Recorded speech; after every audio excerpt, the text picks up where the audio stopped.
Imagine hanging 100 feet in the air, balancing on thin metal spikes with nothing but a basic head net protecting you from thousands of giant, angry bees. Today, we are deep in the Vietnamese rainforest, using an ancient, high-stakes technique to harvest some of the most sought-after wild honey on Earth. It is physically exhausting and incredibly risky, but the reward is pure liquid gold. Will the nails hold? Let's climb.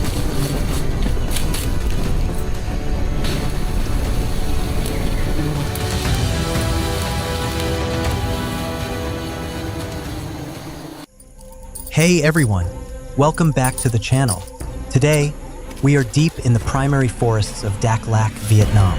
If you look way up there through the thick canopy, you can see our target for today. It's a massive wild beehive, hanging on a branch nearly 100 feet off the ground. These aren't your ordinary backyard honeybees. These are Apis dorsata, the giant Asian honeybee. They are famous for being incredibly defensive, hardworking, and constructing some of the largest single comb nests in the world. Harvesting honey from them is an ancient tradition passed down through generations in my region. But it is also one of the most physically demanding and dangerous things you can do in this jungle. In this video, I'll show you exactly how we climb these smooth, towering trees using a traditional method, and how we harvest the honey sustainably without destroying the colony. We need to prepare our gear. Our equipment is surprisingly simple, but every item is critical for survival up there. First, these. These are massive, heavy-duty construction nails, about 8 to 10 inches long. In the old days, our ancestors used sharpened bamboo pegs, but today, these steel spikes are much safer and more reliable. They will be our ladder. Next, our protective gear. No high-tech, bulky white bee suits here. Just a simple, thick cotton hoodie and a basic head net. It's hot and humid in the jungle, and a heavy suit would cause me to overheat before I even reached the first branch. And finally, the most important tool for working with wild bees, our smoker. This is a tightly wrapped bundle of fresh, green jungle leaves and dry wood. We don't want a roaring fire. We want thick, cool, fragrant smoke. The smoke does two things. It masks the bees' alarm pheromones so they don't attack in a coordinated swarm, and it signals to them that there's a forest fire, prompting them to gorge themselves on honey, which makes them lethargic and calm. With everything packed, it's time to start the climb. The technique is simple but physically punishing. I hold a nail against the trunk, strike it hard with the hammer until it's deeply embedded into the solid wood, and then step up. Then, I reach up, find the next spot about 2 feet higher, and repeat. You have to trust your equipment completely. If a single nail slips, or if I misjudge the health of the wood, there is no safety harness to catch me. You can feel the vibration of each hammer blow running down through your boots. The key is to keep a steady, rhythmic pace. If you rush, you tire out too quickly. If you hesitate, your legs start to shake from the static hold. The air is warm, the humidity is heavy, and my hands are already getting sweaty inside these gloves. But there's no looking back now. We are about 50 feet up now. When you look down, the forest floor is starting to look like a green carpet. Up here, the wind starts to pick up, gently swaying the tree. It's a strange feeling. You have to move with the tree, letting your body adapt to its natural rhythm rather than fighting against it. Every strike of the hammer has to be precise. If I miss the nail, I risk bending it, or worse, losing my balance. My shoulders are burning, and my calves are screaming from standing on these narrow metal pegs. But looking up, the main branches are finally getting closer. The hive is still hidden behind the upper foliage, but I can already hear the low, vibrating hum of thousands of bees. It's a sound that keeps you sharp. It reminds you exactly where you are and what you're doing.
get a clear, safe path to the hive, I need to use my machete to clear some of these smaller branches and vines. You have to be incredibly careful here. One wrong swing could slice the rope holding my gear, or worse, disturb a branch that is directly connected to the beehive. The bees are highly sensitive to sudden vibrations. If I shake the main branch too hard, they will swarm before I even have the smoker lit. I take my time, making clean, quiet cuts. The view from up here is incredible. You can see the rolling hills of Dak Lak stretching out into the horizon. It's a reminder of how vast and beautiful this forest is, and how small we are in comparison.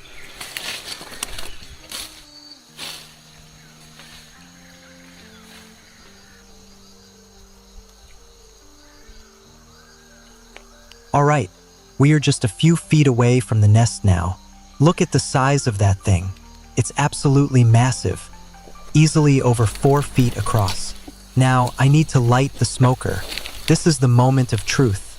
If the smoke doesn't take, or if it's too thin, these bees will defend their home with everything they've got. I strike the lighter, coaxing the flame into the dry heart of the bundle. There we go.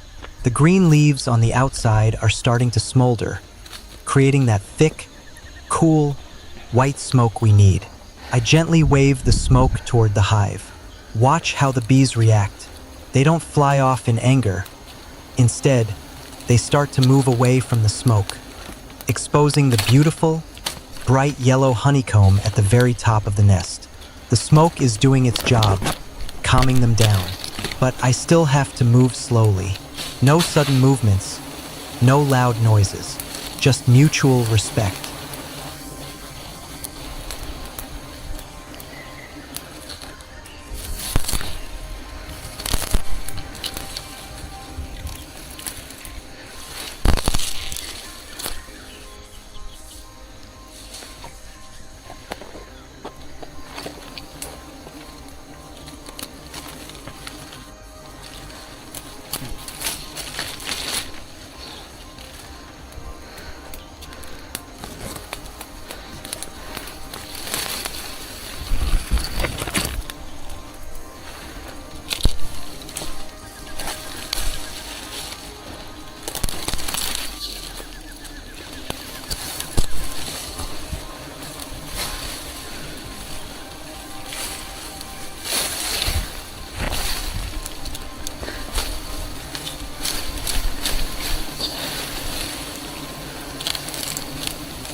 Wow, look at that. The honey dome at the top is completely capped and swollen. That means it's full of mature, high-quality jungle honey. In our tradition, sustainability is key. We never take the entire hive. The bottom part of the comb contains the brood, the eggs and baby bees. If we cut that, we destroy the future of the colony. Instead, we only harvest the honey dome at the top. We leave the brood comb entirely intact, along with a portion of the honey so the bees have food to survive. Within a few weeks, they will rebuild the honey dome, and the colony will continue to thrive.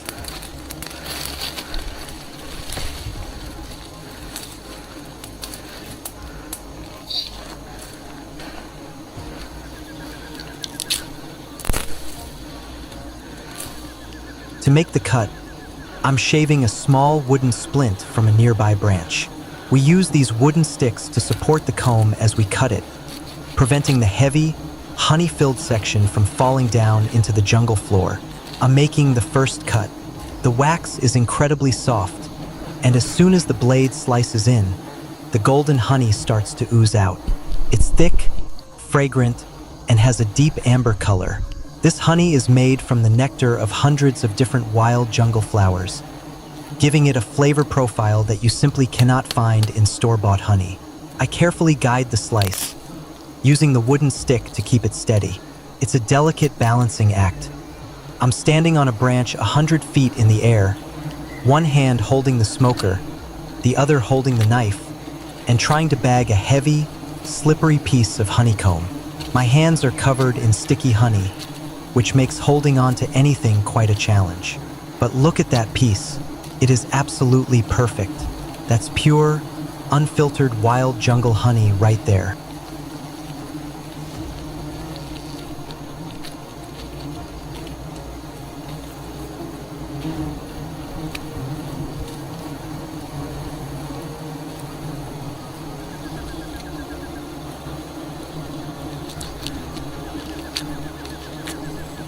There is still plenty of honey left on this side, so I'm going to take one more section. You can see some of the bees are crawling on my hands and sleeves. They are curious, but because of the smoke and my calm movements, they aren't stinging. If you panic and start swatting at them, you're guaranteed to get stung. You have to stay relaxed, breathe slowly, and let them do their thing. This second piece is just as beautiful as the first.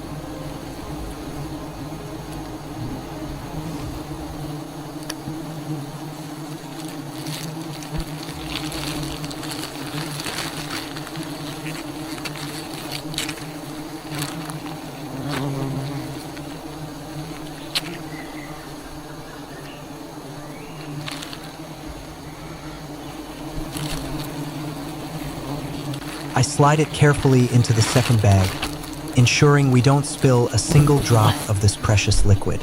We've taken just enough. The rest of the nest, including the entire brood comb, is untouched. The bees will recover quickly from this, and the forest remains in balance. That is the golden rule of honey hunting.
All right, the bags are secured and it's time to head back down. Descending is actually harder than climbing up because you can't see where your feet are landing. You have to feel your way down, finding each steel nail with your boots before transferring your weight. Step by step, slowly and safely.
and we are back on solid ground. Man, my legs feel like jelly, but it was worth every single step. Let's take a look at what we got. Look at this liquid gold. This is the true treasure of the Daklak rainforest. Pure, organic, and harvested with respect for the bees and the forest. Thank you so much for joining me on this wild adventure today. If you enjoyed this video, please hit that like button. Subscribe to the channel for more jungle survival and harvesting videos, and leave a comment below. Would you ever climb a 100-foot tree for some wild honey? Until next time, stay safe, and I'll see you in the next adventure.